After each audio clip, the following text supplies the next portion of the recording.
El día de hoy tenemos un invitado súper especial.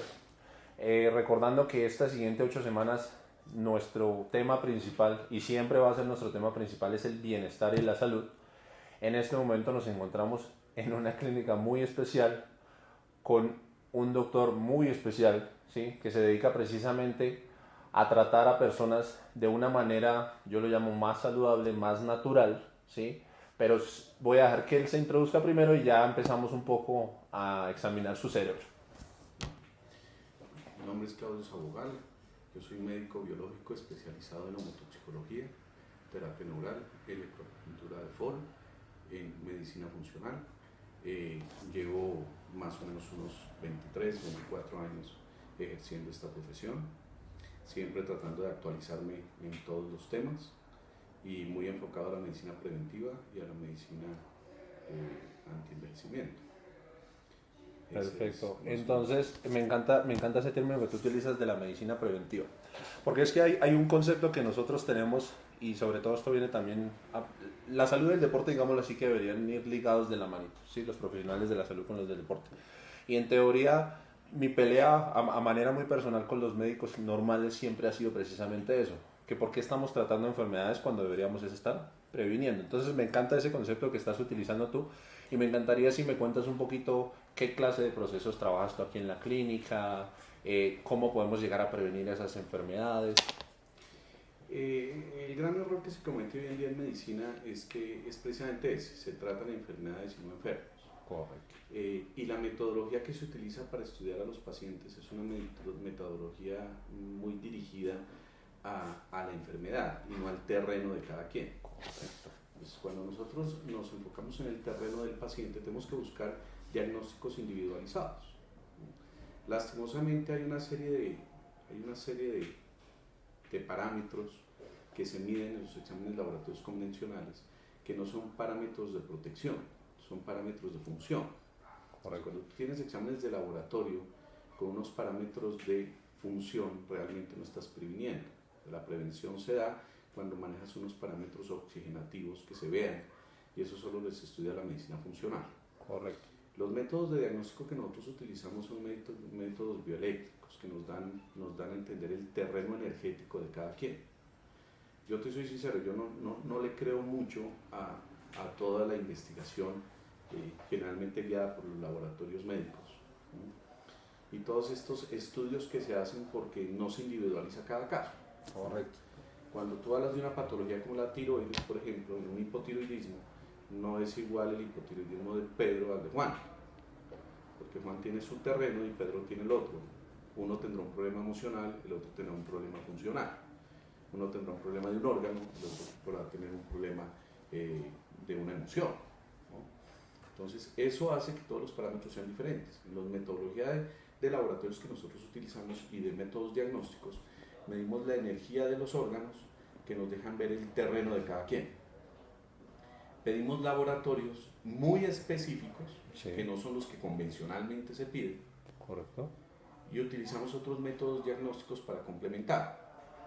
De ahí, encontrando en esos sistemas diagnósticos el desequilibrio, ya sea en exceso o en defecto. Si un órgano está en exceso o un órgano está en deficiencia, sí, en ese momento la idea es equilibrar. Y al equilibrar al paciente, le devolvemos la salud. Lo que pasa es que cada paciente es diferente. Claro, y va a lo mismo a la individualización, y ese es el inconveniente que tenemos, es que no solo pasa en la parte de la salud, pasa también en la parte del deporte. Claro. Sí, porque yo lo baso los dos. Para mí el cuerpo es un todo, ¿cierto? Es cuerpo, es mente y es espíritu. Y tú lo mencionabas también, las emociones también tienden a afectar mucho nuestro ser, o sea, nuestro organismo, nuestra tiroides, el cortisol se eleva, todas estas cuestiones. Entonces, súper interesante que tú ya entres a manejar esa clase de conceptos a esto, pero eso viene basado ¿de dónde? ¿De la medicina china?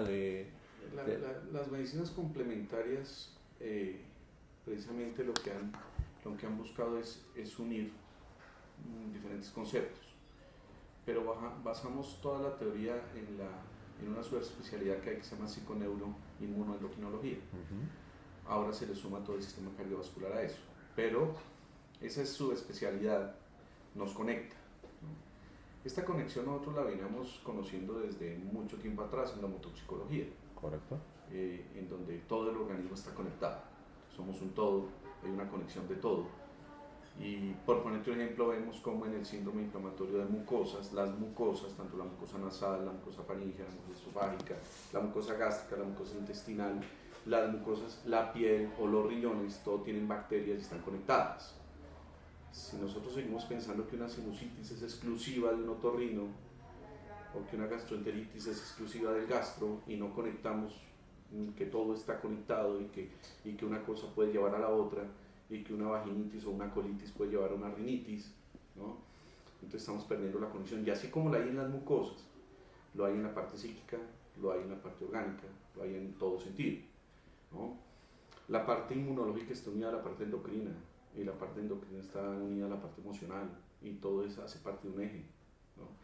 ¿Por qué la insulina y sus receptores son tan importantes en el metabolismo?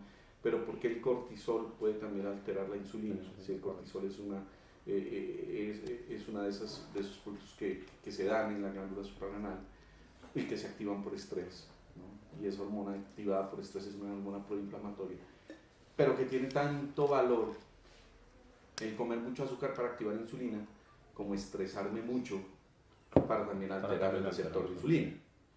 Entonces, de aquí que la conexión es toda.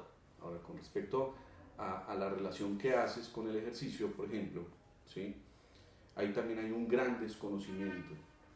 Correcto. De qué se debe hacer al respecto. No, 100%, 100%. O sea, la cuestión va a eso. Y me encantaría, ya que tocaste el tema de la insulina, antes de entrar a hablar de resistencia a la insulina, ¿sí? Ya que nos vayamos un poquito más hacia el eje hormonal y demás, me encantaría tener tu noción de qué tan mala es el azúcar, porque yo soy enemigo número uno del azúcar, ¿sí? Y trato siempre de compartir esto con la gente. Es más, en estos días estaba leyendo un libro nuevo de John Gray, no sé si conoces a John Gray. Él sacó el último libro de él que se llama How to Stay Focused in a Hypertense World, no sé si ya lo leíste. Entonces precisamente él entra a hablar de que hoy en día andamos tan hiperestresados y es por la cantidad de estímulos que recibimos, porque es que esto no existía hace 20 años, ¿cierto? Nosotros no teníamos este inconveniente. Tenemos celulares, tenemos laptops, tenemos las tabletas y sobre todo nuestros niños hoy en día entramos a ver eso. Entonces cuando él empieza a explicar toda esta terminología, él también ya dijo, bueno, entonces entremos a hacer el estudio del cerebro y cómo trabaja la bioquímica y las hormonas que produce nuestro cerebro de acuerdo a eso. Entonces es muy impresionante saber que digámoslo así, el azúcar se compara al nivel de la cocaína, porque precisamente el nivel de dopamina sube tanto con el azúcar, sí, que mi cerebro entonces, para obviamente regular esos niveles, va a empezar a reducir el nivel de receptores que yo tengo en el cerebro. Entonces también algo decía que cuando utilizamos la cocaína por primera vez, el 30% de nuestros receptores ya se apaga automáticamente. Y lo que pasa con el azúcar es precisamente eso, por eso es que la gente resulta obviamente con esa ansiedad de azúcar, porque pues obviamente mi nivel de dopamina va a aumentar a un nivel significativo, mis receptores van a bajar, pero entonces la próxima vez yo ya no voy a necesitar una galleta, sino voy a necesitar 2 galletas para que mi dopamina suba ese nivel y yo tenga esa misma sensación de placer. Entonces, ya tomándole desde ahí, quiero que nos des tu percepción del azúcar, qué tan dañino es para nuestra salud, qué tan dañino es ese efecto hacia nosotros y un poquito hacia la parte hormonal. Sí, lo que pasa es que, como hablamos desde el inicio del terreno, ¿no? Hablando de qué terreno tiene cada quien va siendo un terreno más oxidativo. Nosotros tenemos que tener un balance en el potencial de hidrogeniones que se conoce como el pH, ¿no? Hay tantos protones, qué tantos electrones tenemos. De 0 a 14 es la tabla del pH, 7.35 es un pH neutro, y si nos vamos hacia 0, pues estamos yendo hacia la acidosis. Si estamos a 7 a 14, estamos yendo hacia la alcalinidad. Correcto. Cuando tú tienes varias maneras, o uno tiene varias maneras de oxidarse. Yo llamo a la oxidación igual a la acidosis. La acidosis y la oxidación es sinónimo de inflamación. La acidosis y la oxidación y la inflamación son sinónimos de fuego. Eso en la medicina china se conoce como fuego, todo lo que es acidosis es fuego, ¿sí? Yo puedo comer fuego, yo puedo pensar fuego, yo puedo tomar fuego, yo puedo escuchar fuego, ¿cierto? Entonces, en ese sentido, cuando tengo sinónimos de fuego, me refiero también a la comida. Y la comida es todo lo que se vuelva ácido, se va a volver fuego. Entonces, si tú comes azúcar, pues ¿qué tienes en el azúcar? Ácido sulfúrico, ¿cierto? Sí. Entonces, ¿por qué una Coca-Cola te suelta una tuerca? ¿sí? Está llena de acidosis, Sí. ¿no? ¿Y por qué el limón no lo hace? Si el Porque es limón es alcalino. ácido para la boca, pero el Pero es limón es alcalino. alcalino para la Correcto, sangre, sí. ¿cierto? Exacto. Esa curva o ese equilibrio que se debe tener en tratar de estar siempre alcalino se pierde muy fácilmente con el azúcar, y el azúcar te va a generar un terreno acidótico, que es el alimento o el nutriente o el abono para desarrollar Un hongos, cáncer. virus, bacterias, parásitos, ¿sí? Porque ellos se alimentan de la acidosis. Pero no solo el azúcar, pero sí muchas de las cosas que se vuelven azúcar, y si hablamos directamente o exclusivamente del azúcar, pues el azúcar se denomina como el alimento del cáncer, porque tiene esa capacidad de nutrir célula cancerígena. Correcto. ¿Sí? De ahí que hay muchas maneras, ¿no?, de acidificarse, hay muchas maneras de poner el terreno en negativo, pero quizás la más significativa, la más crítica, es el azúcar, ¿no? Porque es el que más acidosis de todos nos genera. Correcto. ¿Sí? Ahora, si ya hablamos desde el plano metabólico, ¿no?, pues nosotros tenemos que pensar en carga calórica, ¿sí?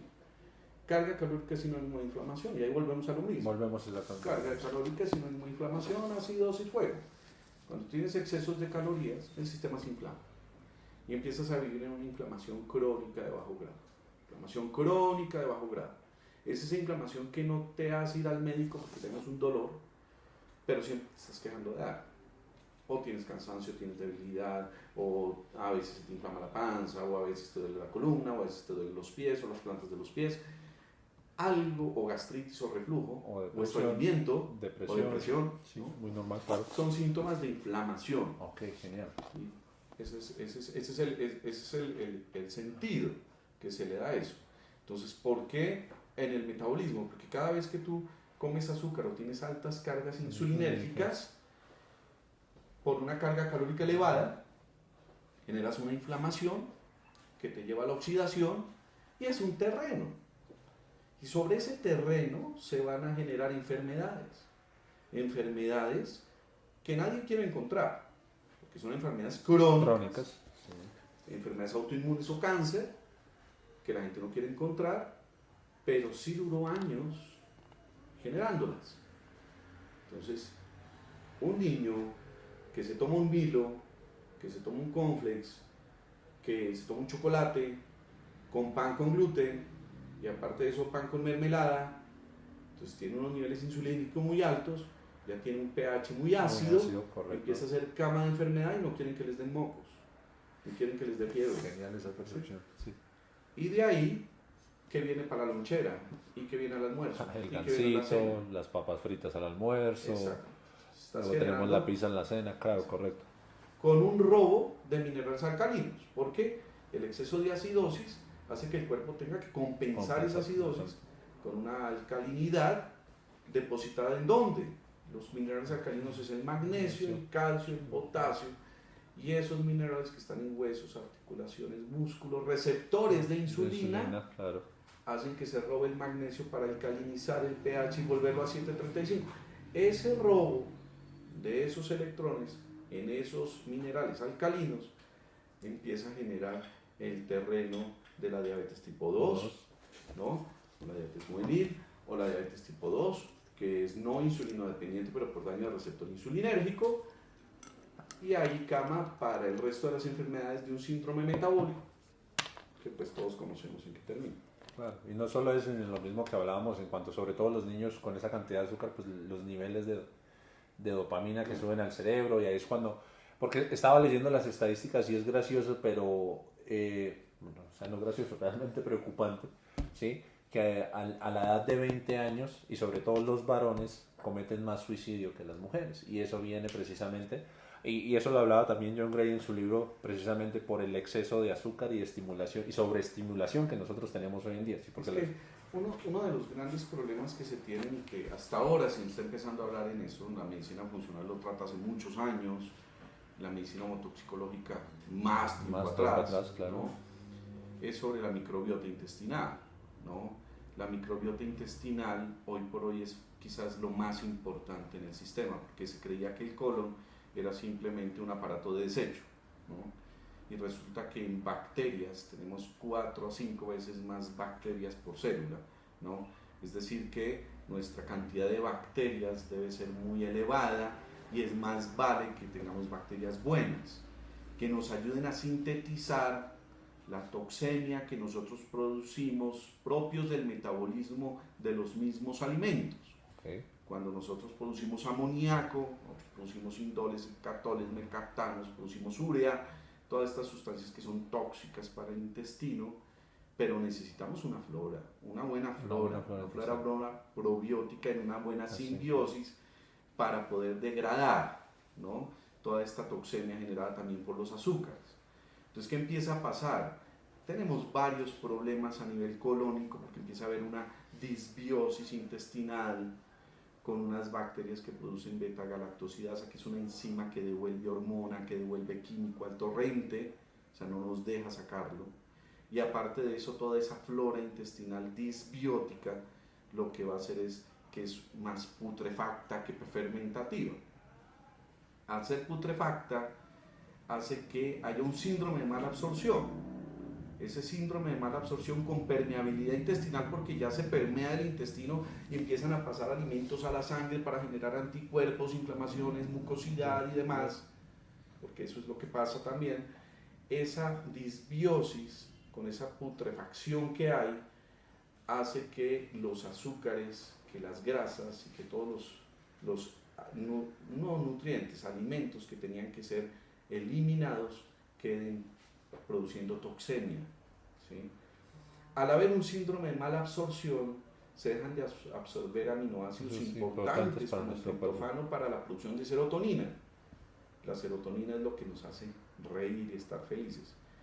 Pero esa serotonina se ve muy disminuida en su producción cuando tienes un intestino malo, cuando tienes un intestino putrefacto.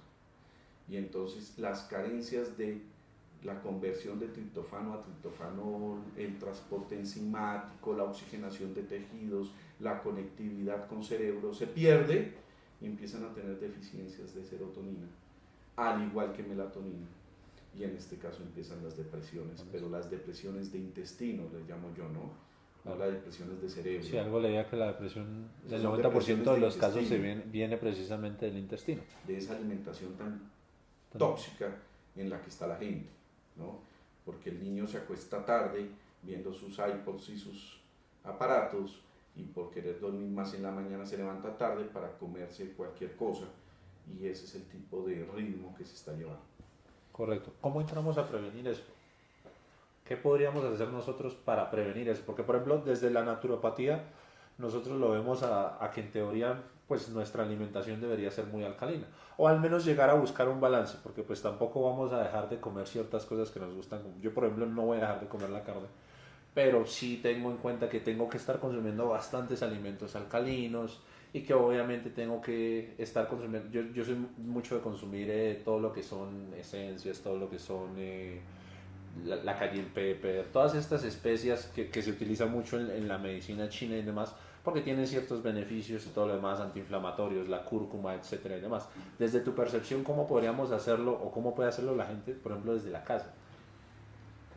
Uno de los grandes problemas es que nosotros nos dan mucha información para inflamar, ¿no? Hay una perversión en la industria, claro, ¿no? Y la perversión va dirigida a que los medicamentos son todos antiinflamatorios y te venden comida inflamatoria. O sea, la idea es que te inflamen y al mismo tiempo te vendan para desinflamarte. Vemos el caso Monsanto que compró Bayer, ¿no? Monsanto es el principal productor de inflamatorios y compra un laboratorio con antiinflamatorios. Entonces tienen el negocio redondo. El tema es que toda esa información llega a las casas por medio de la televisión y muchas otras cosas. Esa información hace que nosotros nos volvamos muy dependientes de lo que se dice. Y poder cambiar ese concepto es difícil porque si esa persona que tiene una duda va y le pregunta al médico, el médico también entra a ser parte de esa corrupción. Correcto. Sin saberlo muchas veces, pero está unido al sistema, porque para eso nos enseñaron. Pero sí lo saben porque mi pelea siempre ha sido, hoy en día los médicos les pagan por formular. Claro. Y yo los entiendo Eso de cierta parte del manera. sistema. Sí, es parte del sistema también. Los entiendo porque tristemente a nuestros médicos hoy en día no le pagan lo que se merecen. Entonces ellos tienen que compensar de alguna forma. No quiero, o sea, no estoy diciendo que esté correcto lo que estén haciendo, pero de cierta forma es entendible porque pues pasaron 10 años estudiando y están ganándose lo mismo que se gana una persona en Es estudio. totalmente entendible. Y el otro gran problema es que lo que más nos inflama es la nutrición y lo que menos estudian los médicos es nutrición. ¿cierto? Entonces, al no haber nutrición, el conocimiento en base a nutrición, te pongo un ejemplo, ayer me llegó un paciente con un cáncer testicular, con metástasis linfático, con un ganglio muy inflamado, y el paciente le preguntaba al médico, doctor, ¿qué debo comer? Y el médico le decía, usted siga comiendo como está comiendo, no hay ningún problema, ¿sí? Pero ni siquiera sabe qué está comiendo el paciente. Entonces, el paciente venía acompañado de su mamá y la mamá me decía, es que él toma Milo mañana, tarde y noche, eso es lo que él come, ¿no? Entonces, así como va a sobrevivir a su cáncer. Claro. Entonces, yo estoy de acuerdo contigo en que uno no tiene por qué dejar las cosas malas, pero uno se tiene que ganar los derechos. ¿Sí? Y ganarse el derecho es que tú tengas un 70% de alimento alcalino con un 30% de alimento ácido, que lo puedes hacer bien durante el día, si es un 70-30, sí, o por semana, de lunes a viernes como alcalino y fin de semana claro, ¿cierto? Sí, correcto. Y así, entendiendo lo que es la comida alcalina, que tiene que estar basada en ¿qué? En muy buenas grasas, no saturadas, ¿no? Que tienen que ser unas grasas no hidrogenadas, unas grasas como el aceite de coco, el aceite de oliva, el aceite de aguacate, las semillas de nueces, la chía, todo este tipo de cosas. Aparte de eso, una nutrición muy llena de fibra, correcto, muchas y una nutrición con buena proteína selectiva, ¿no? De último, carbohidratos y no azúcares refinados, ¿no? Y carbohidratos muy poquitos, porque hay que comer como diabético para no volvernos diabéticos, ¿no? Que es la gran pelea que tengo con algunos colegas, porque aquí hay gente que te dice, usted debe comer gluten porque usted no salió alérgico al gluten, y porque usted no tiene un síndrome de Crohn, o porque usted no tiene una resistencia A. Pero es que si no le baja la cantidad de gluten que usted come, pues va a terminar desarrollando. Claro, desarrollamos alergias a los mismos alimentos. Entonces bájele y coma menos gluten para que no termine desarrollando cosas que por permeabilidad intestinal dan por gluten, como puede ser el daño a tiroides o como puede ser una ataxia gluteniana, que es el mismo Parkinson, pero por gluten, ¿no? Mira hasta dónde llega el espectro de la nutrición, ¿no? Entonces, de ahí es importante entender que la gente tiene que empezar a cambiar el concepto, pero necesita que le expliquen, que le den el conocimiento, que el médico tenga el tiempo para explicar y que sobre todo el médico entienda también el concepto. Claro, y exacto, y por eso es que estamos hoy acá, porque como te decía, el problema es la falta de información que nosotros tenemos. Y la intención de lo que yo hago y vengo haciendo estos últimos años es eso, es tratar de educar. Yo fui catedrático muchos años y también resulté de pelea porque es que los pensum que tienen las universidades, pues me perdonas, pero no sirven para 3 mierdas. Me perdona la palabra, pero no sirven para 3 mierdas. No sirven. El pensum de nutrición aquí en Colombia está tan atrasado que da tristeza. Entonces, la intención precisamente es poder compartir ese conocimiento de tantas personas, como el caso tuyo, ¿sí? Que sí nos pueden llegar a compartir cosas que realmente nosotros necesitamos. Y gracioso que tú hables lo del gluten y que médicos, es que el médico, es muy gracioso porque a mí me pasa mucho con pacientes. Los médicos me llegan y no, es que el médico me dijo que yo no podía consumir esto porque eso era malo, o sea, que el huevo todavía nos mata, que esto, lo otro, que, etcétera, etcétera. Y lo que yo les decía a ellos es que ese médico no se ha actualizado en nutrición por lo menos hace 20 años. Es triste ver hasta dónde han llegado nuestros médicos. Entonces, ya que el médico no tiene el tiempo porque el sistema tristemente no va a cambiar, ¿sí? No va a cambiar. Entonces la intención es poderle compartir ese conocimiento a las personas de cómo pueden mejorar su vida y su bienestar y salud y demás. Y aquí viene una pregunta que esta siempre la hago yo, es, a tu concepción yo quisiera que me dijeras qué es para ti el fitness. Bueno, el fitness... Así sería, no el concepto que era para ti, literal, dímelo como salga. ¿Qué es el fitness para ti? No, para mí era un buen equilibrio entre nutrición, ejercicio y todo ese factor emocional que hace el fitness de manera indirecta, porque el fitness te estimula el sistema nervioso, te regula neurotransmisores, te regula las partes emocionales, te regula el cortisol, te regula la insulina, te regula muchas hormonas, te regula muchos neurotransmisores. el fitness era bajo mi concepto una buena manera de verse saludable. Era ¿no? bienestar. Era bienestar, pero más desde el punto de vista mucho más de salud que desde el punto de vista físico, porque adquiriendo salud se consigue el físico que se quiere. Correcto. ¿no? Pero el fitness Hoy en día requería tanto esfuerzo, porque hay que cambiar tantos hábitos y tanto el chip del cerebro, había que cambiarlo para poder conseguir el equilibrio, que desafortunadamente era mucho más fácil haciendo cortando camino, y eso perdió completamente el concepto de lo que para mí debió haber sido el fitness. Claro, no, y estamos 100% de acuerdo. Entonces, a eso mismo era lo que iba. Y fue mi pelea siempre en la cátedra, que ahora el fitness se volvió tener un six-pack o estar definido, pero entonces lo que la gente no ve detrás de las cámaras, que yo sí lo veo, sí, es que toda esta cantidad de influencers y personas que nosotros vemos en el fitness muestran muchas cosas bonitas en Instagram y salen felices, pero a la realidad son miserables, andan deprimidos. Es más, hay un especialista en Medellín, un psiquiatra, que trata solo influencers y actores y demás, pues porque ellos viven una vida también que ya se fue al otro extremo. Entonces pasamos de bienestar a ir al extremo de tener que convivirnos también de vivir y de pronto de comer cosas que nos gustan, lo que tú dices. Claro, si nosotros buscamos un balance estamos perfectos, 70-30, me encanta ese porcentaje. Pero ellos ya llegaron al extremo de que, o sea, yo vivo a punta de pechuga y lechuga y punto, porque pues tengo que mantenerme así, si no, ¿cómo salgo a mostrarme en social media? Entonces, ¿qué dirán en Instagram? Y el inconveniente es a eso, mala información, así como pasa con los médicos y la industria y demás. Esa mala información está llegando a todas las personas, y hoy en día pues adolescentes y demás que llegan a pensar que ser fitness es eso. Entonces ya llegamos a la confusión de que llegamos a extremos para vernos de cierta forma. Entramos a utilizar también pues anabólicos esteroides, entramos a utilizar un montón de cosas hepatoxicológicas que obviamente no van a traer nada bueno a futuro, porque lo que tú dices, queremos cortar camino.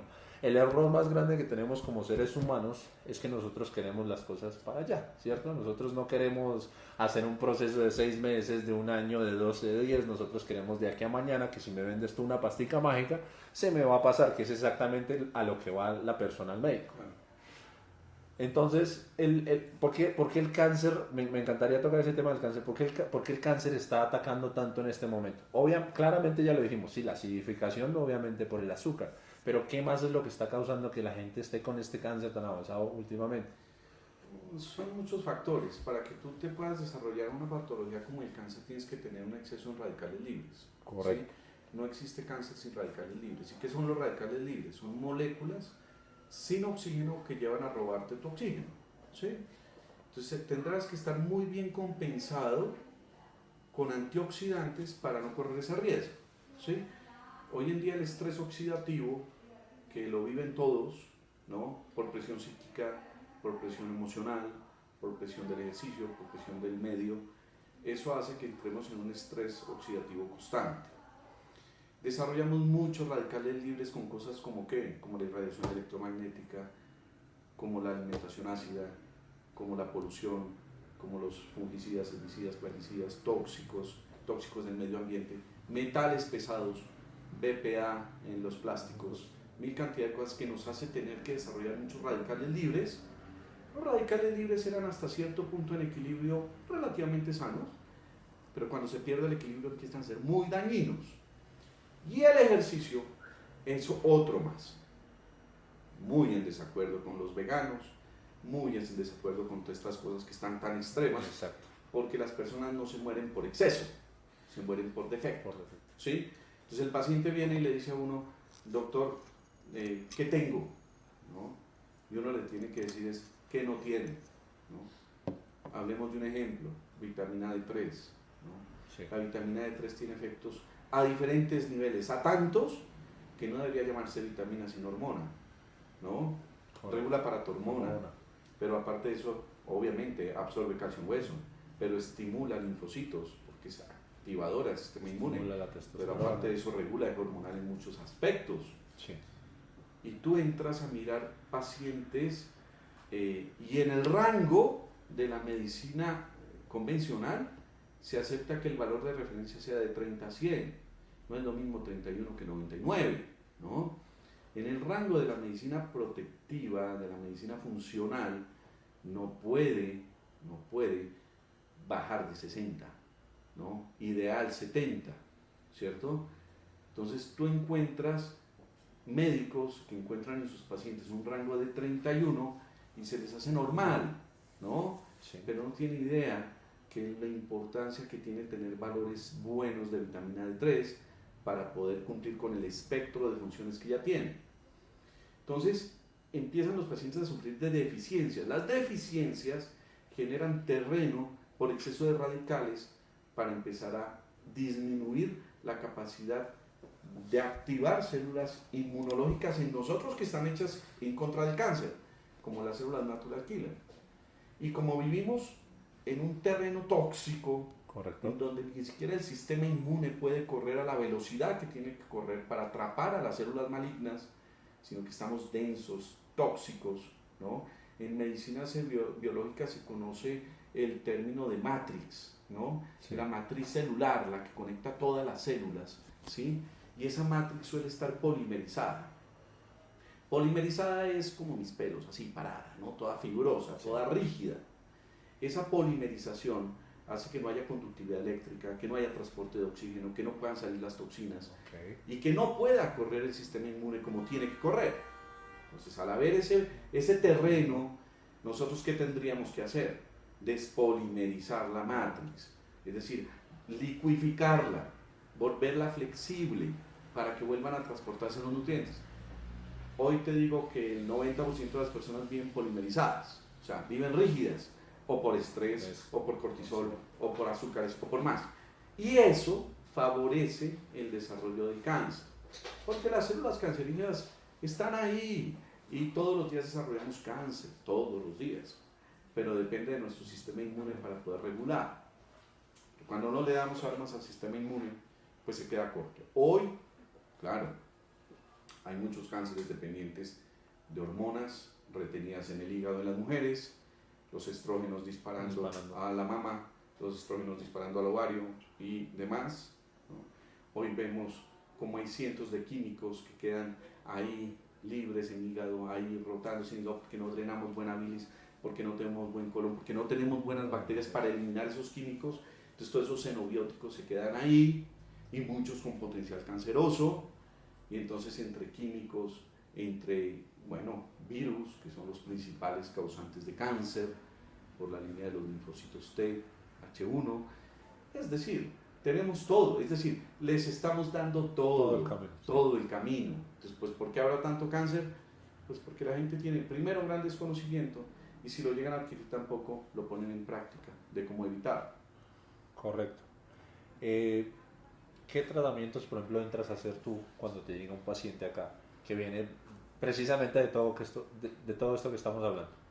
Generalmente los pacientes llegan con patologías inflamatorias crónicas, ¿sí? Pero que creen que son normales. Uno toma la historia clínica del paciente y le dice, no, doctor, yo soy un relativo paciente sano, ¿no? Cuando llegas a la parte farmacológica y uno les pregunta qué medicamentos toma, dice, me tomo un antihipertensivo, un antipirexiante, un antidiurético, y uno queda como, venga, pero esperen, usted no que era sano. No, es que mi mamá tiene hipertensión y mi papá fue diabético y mi tía tuvo tiroides y yo también por eso tengo tiroides, ¿no? Solo el 10% de las enfermedades son heredables, del resto nosotros no las ganamos, ¿cierto? Correcto, sí. Pero sí somos pacientes enfermos, crónicos, entonces la gente dice, no, doctor, yo traigo una colitis inflamatoria de tantos años, yo me mareo hace tanto tiempo, a mí me entra una debilidad hace tanto tiempo, entonces estudiando el terreno es que yo puedo más o menos individualizar para mirar cuál de todas las terapéuticas que yo hago le pueden servir más al paciente. Correcto. Si lo dirijo a sueroterapia, si lo dirijo a colonterapia, si lo dirijo a unas ventosas hemorrágicas, si tengo que ponerle ozono, si tengo que hacerle terapia neural, si tengo que hacerle un drenaje linfático, si tengo que hacerle celuloterapia. Entonces eso va a cambiar en cada quien. Lo bonito de la medicina biológica es que hay muchas armas para combatir las enfermedades y como que cada arma va para cada paciente, ¿no? Como que cada estrategia terapéutica se adopta a diferentes pacientes al mismo tiempo, porque de pronto al uno no le va a servir esta terapia, al otro no le va a hacer esta terapia. Entonces uno tiene que ir de acuerdo al terreno, tiene que ir dilucidando cuál es la que más le va a favorecer. Pero vuelvo y repito, va a depender del terreno de cada paciente, ¿no? Y por eso, a mí me perdonarán los colegas, pero para mí no existe mejor método de diagnóstico que la electroacupuntura de Fall. 100%. ¿Por qué? Porque la electroacupuntura de Fall me deja estudiar químicos, ¿no? Me deja estudiar hongos, parásitos. Es decir, el basurero mesenquímico de ese mesénquima, de esa matrix, Sí. no está para un antibiótico, ni está para un antiparasitario. Nosotros nos llenamos de muchas toxinas, de diferentes tipos de toxinas, y tenemos que atacarlas a todas para bajar la polimerización de la matrix. ¿Y eso cómo lo tenemos que hacer? Pues con métodos de diagnóstico que sean prácticos, que sean certeros, efectivos, pero que nos ataquen muchos de los agentes agresores que nos causan inflamación. No hay un método diagnóstico mejor que la electroacupuntura de Fall para hacerlo. No existe. ¿Por qué? Porque generalmente los exámenes de laboratorio tú buscas inflamación. Si tendrán una infección de vías urinarias para un antibiótico, ¿no? Voy a mirar qué bacteria tiene y le doy antibiótico. ¿Cierto? Sí, la respuesta siempre es antibiótico. Siempre antibiótico. Pero los exámenes eléctricos o bioeléctricos te dejan ver qué órgano está en deficiencia. Y también es importante suplir las deficiencias, ¿no? Claro. Yo no puedo encontrar un páncreas débil, pero funcionando, ¿no? Para cual pueda decirle su páncreas está bien. Tú me puedes llegar con una glicemia de 100, estás produciendo insulina todavía, sí. Eso está bien, pero yo no sé si el páncreas está en caída, ¿no? Esto me da esta opción.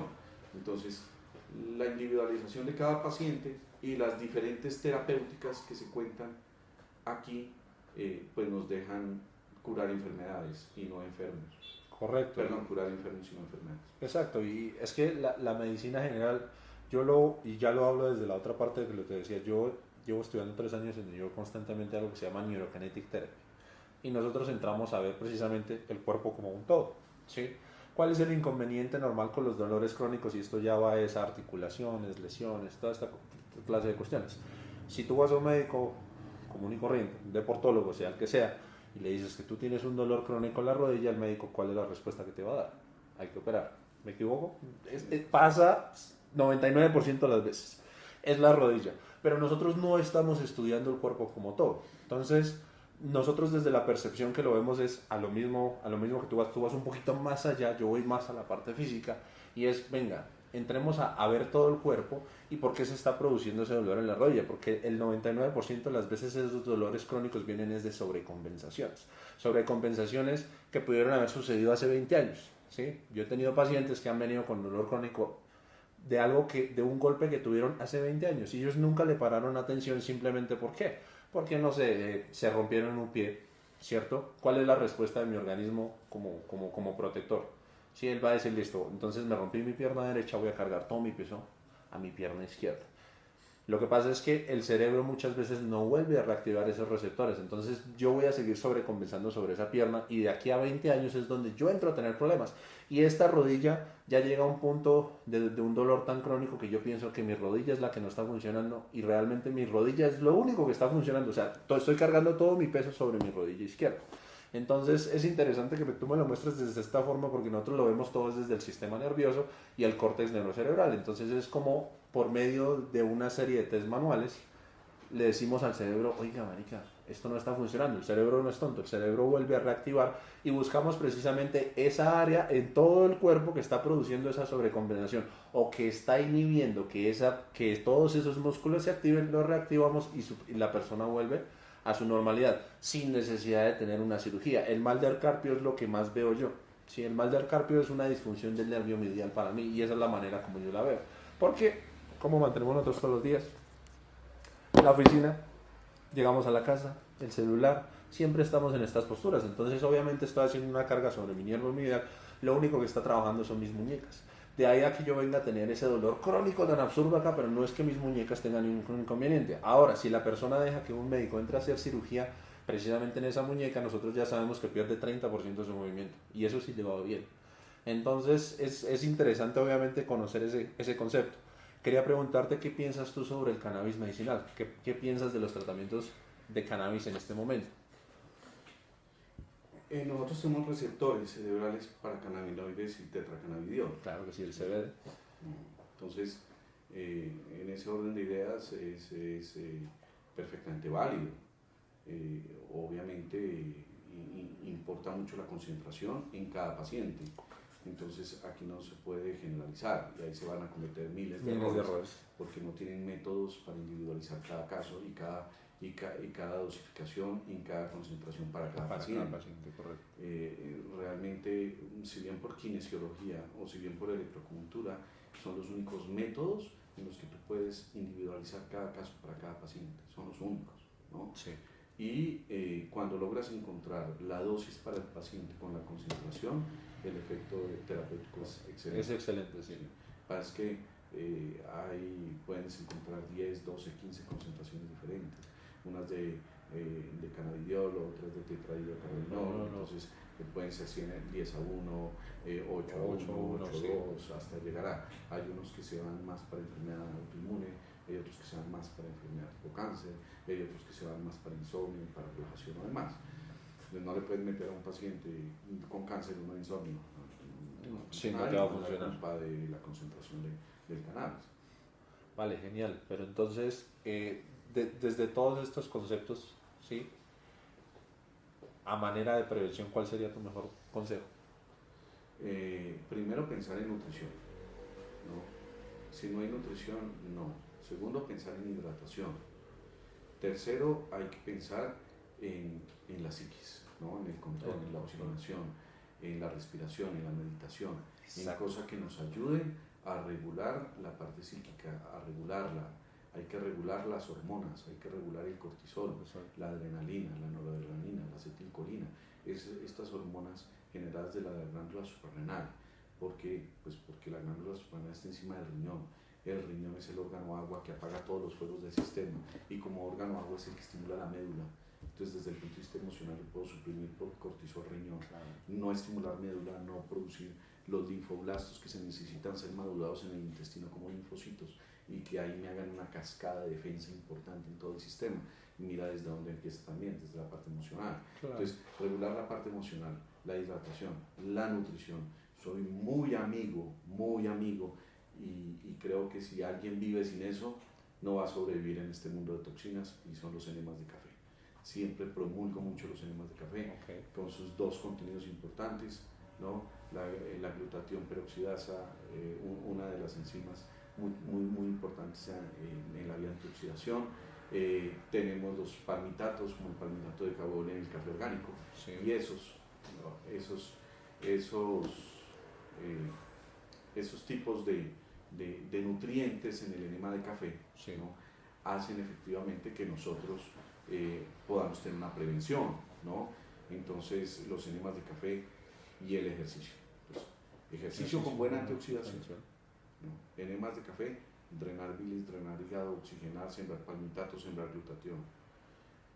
Hidratación, ¿no? Muy importante, 2 litros de filtro, no hervida, no de tarros de agua, no de tarros de plástico, no, tiene que ser de filtro, ¿no? Y una buena nutrición, una nutrición compensada, 70-30, alcalinidad, acidosis. Claro, y el último tema que quería tocar, preciso lo acabas de nombrar, es la meditación. Entonces yo te cuento un poquito porque yo ya llevo pues 8 meses en mi proceso de crecimiento personal, donde yo de 5 a 7 de la mañana yo ya no toco trabajo. Ese es mi tiempo para mí y dentro de los muchos hábitos que tengo en esas 2 horitas está la meditación. Entonces, digámoslo así, que la gente tiene la percepción que la meditación es como algo que tiene que ver más con el yoga y otras cuestiones, pero obviamente yo ya que llevo haciendo los 8 meses, pues te puedo dar por testimonio que la meditación sí funciona mucho y se ha cambiado, sobre todo la misma percepción de lo que yo veo como la vida ha cambiado completamente para mí, ¿sí? Y por eso es que ando tan intrigado estudiando el cerebro y su bioquímica y demás. Entonces, ¿qué nos podrías decir tú de la meditación y cómo la tocarías? No soy muy experto en estas áreas, o sea, no soy experto, no tengo mucho conocimiento, pero pues en la práctica médica, el decir de los pacientes, lo que vas conociendo alrededor, sí ves un gran cambio en las personas que meditan contra las personas que no meditan, ¿no? Yo tengo pacientes que tienen la capacidad de autorregularse con la meditación. Correcto. ¿No? De ahí la importancia que tiene la psiquis sobre el resto del organismo. ¿No? Entonces me parece que pensar en mente por medio de cualquiera de esos, ¿no? Llámese yoga, meditación o X, es quizás de los primeros pasos que hay que aprender a dar, ¿no? Estamos hablando de ese equilibrio entre mente y cuerpo, ¿no?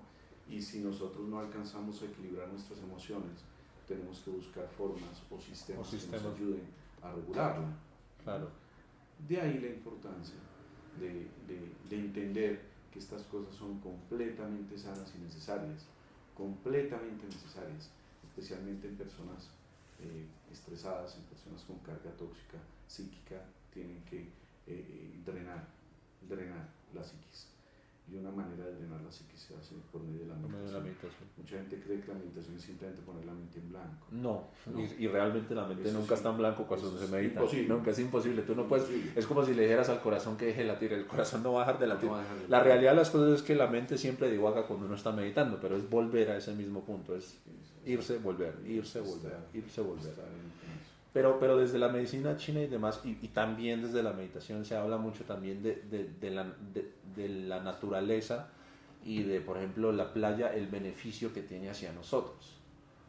No sé cómo lo tomes tú desde ese punto, porque yo tenía un mentor, un muy gran mentor que fue quien trató mi carrera en Londres, y precisamente él me hablaba mucho de caminar siempre en la playa sin zapatos, sin medias, sin nada, en la tierra, en el pasto, por la carga energética que nosotros recibimos. Entonces, ya que tú hablas de cargas energéticas y entiendes mucho más allá, me encantaría saber qué sí, eso se denomina earthing, sí. Y quizás es de las terapias más efectivas y más económicas que existen en el mundo, ¿no? Nosotros siempre tendemos a llenarnos mucho de protones, de cargas negativas, y esas cargas negativas porque nunca pesamos tierra.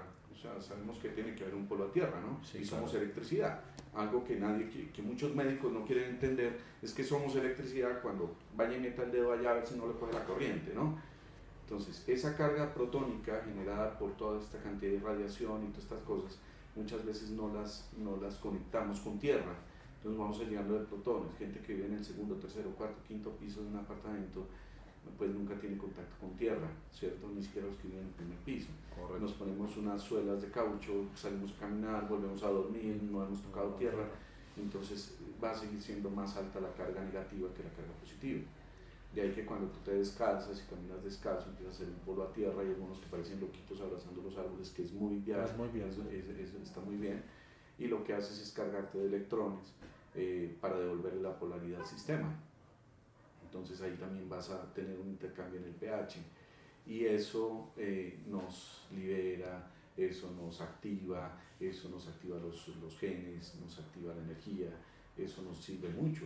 Entonces nosotros debemos tener como costumbre salir a caminar descalzos a la grama de los parques, ¿no? Sí. Quitarnos los zapatos, caminar descalzos para que salga la polaridad negativa, para que entre la polaridad positiva y así tener ese equilibrio que se necesita. Genial, Doc. Por último, si alguien quiere acceder a tus servicios, ¿dónde se pueden contactar? ¿Dónde pueden encontrar? Ahí está. Ahí están tendría que dar todos mis datos. Dale, ahora les damos los datos para que puedan acceder y demás. Hay una página web. Claro, la página web sí, la puedes nombrar también para que la gente... Bueno, la cambié hace poco. Bueno, dale, lo montamos, no pasa nada, lo montamos sobre el mismo esto. Sobre ese mismo, que se cambió la dirección hace muy poco. Sí. Aparte de eso, pues está el Instagram y por ahí está el Facebook también, es decir, hay los medios para comunicarnos. Vale, entonces nosotros compartimos todo eso. Y también se hizo una inscripción a una entidad que se encarga de dar toda la información, de hacer todo el seguimiento de pacientes, ¿no? Que es una plataforma muy grande que también te voy a dar los datos. Listo, genial. Claro que sí, la intención es esa. Ajá. Se llama Doctoralia y creo que muchos médicos inscritos ya están a eso. Y eso da una información muy completa. Perfecto. De mis servicios. Perfecto. Doc, te agradezco muchísimo por tu tiempo. Espero haya sido de tu grato, claro que sí. de tu grato agrado. Bueno, un placer. Lo mismo. Vale.